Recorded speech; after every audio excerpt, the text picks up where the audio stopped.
இன்றைக்கி நம்ம கேரட் கோஸ் வச்சு ஒரு பொரியல் பண்ணிக்கலாம். அதுக்கு கேரட் துருவியிருக்கேன், கோஸும் நறுக்கி வச்சுருக்கேன். இப்போ பொரியல் பண்ணலாம்.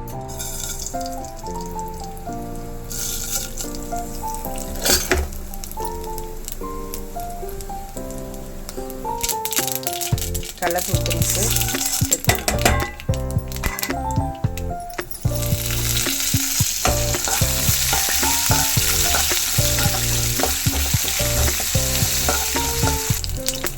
பருப்பு சவுண்டு வாட்டி பச்சை மிளகா வெங்காயம் சேர்த்துக்கலாம்.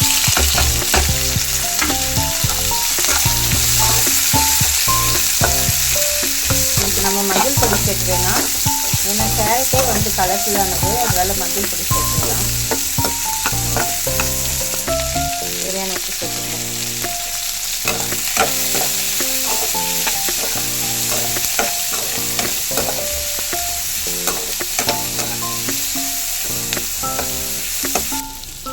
வெங்காயம் ஓரளவுக்கு வதங்கிடுச்சு. இப்போ நம்ம கேரட்டு உருவி வச்சு சேர்த்துக்கலாம். கோஸையும் சேர்த்துக்கலாம்.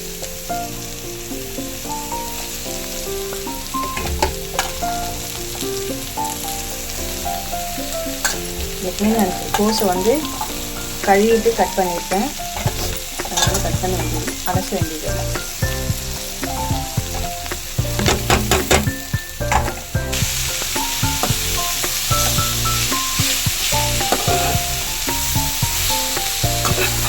நல்லா கிளறி விட்டுட்டு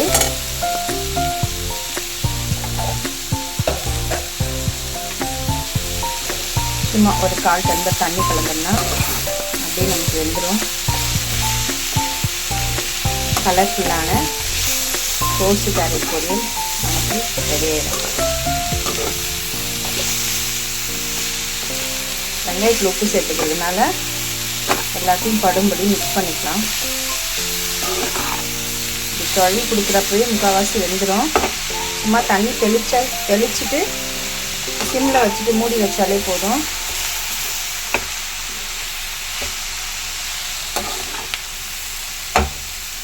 பாத்திரம் வந்து கொஞ்சம் கனமான பாத்திரமாக இருக்கணும். அடி கனமான பாத்திரமாக இருந்தால் அடி பிடிக்காது. நமக்கு சன்னமாக இருந்துச்சுன்னா அடி பிடிச்சிடும், பொருள் நாட்டடிக்க ஆரம்பிச்சிடும். அதனால் கனமான பாத்திரம் வச்சு சமைச்சு பாருங்கள்.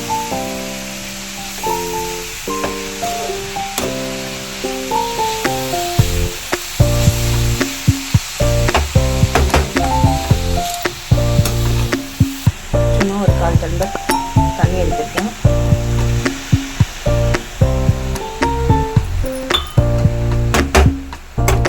சிம்மில் வச்சுட்டு மூடி போட்டு மூடிக்கலாம்.